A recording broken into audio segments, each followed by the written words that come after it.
Assalamualaikum warahmatullahi wabarakatuh. Perkenalkan, saya Zayan Muhammad dengan NIM 24093081110004. Kelas 243A Program Studi Manajemen Sekolah Tinggi Ilmu Ekonomi Makassar Maju.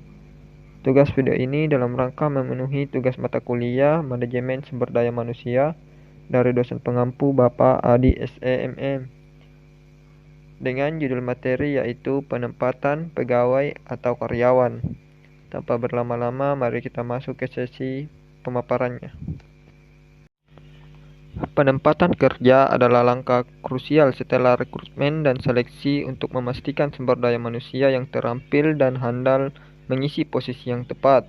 Keberhasilan perusahaan sangat ditentukan oleh ketepatan penempatan karyawan, baik baru maupun lama, pada jabatan yang sesuai.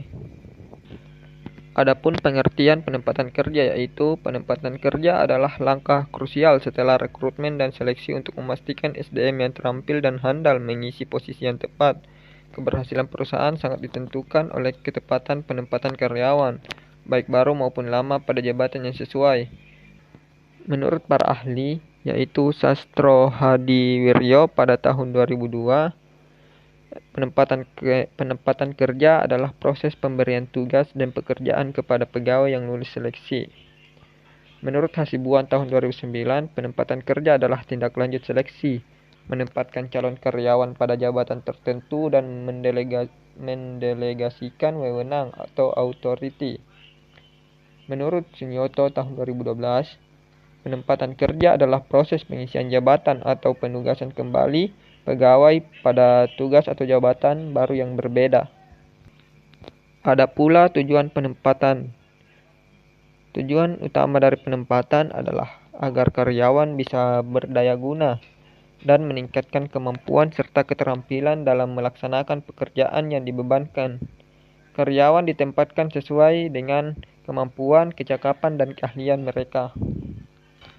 Ada pula prinsip-prinsip yang harus diperhatikan dalam penempatan kerja, yaitu prinsip kemanusiaan seperti menghargai martabat karyawan, prinsip demokrasi yang saling menghormati dan bekerja sama, right man on the right place seperti menempatkan sesuai kemampuan dan keahlian, equal pay for equal work, upah setara berdasarkan prestasi dan beban kerja, kesatuan arah dan tujuan, bekerja sejalan untuk mencapai tujuan perusahaan, kesatuan komando seperti setiap karyawan hanya punya satu atasan, efisiensi dan produktivitas kerja, yang penempatan harus mendukung peningkatan keduanya.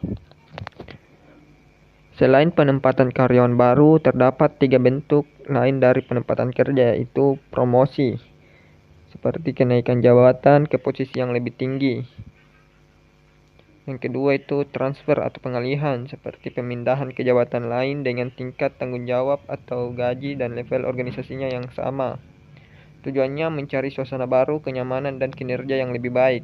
Dan yang ketiga itu demosi, seperti penurunan jabatan ke posisi dengan tanggung jawab dan gaji yang lebih rendah, biasanya karena kinerja yang buruk atau ketidakmampuan. Adapun faktor pertimbangan dalam penempatan kerja yaitu: pertama, prestasi akademik dan pendidikan. Yang kedua, pengalaman kerja. Yang ketiga, kesehatan fisik dan mental. Yang keempat, usia dan status perkawinan. Dan yang kelima, keterampilan kerja seperti mental, fisik, dan sosial. Adapun masalah dasar dalam keputusan. Keputusan penempatan harus didasari oleh 3 hal, yaitu efektivitas, meminimalisir kekacauan karyawan baru, harus ditoleransi. Yang kedua, tuntutan hukum.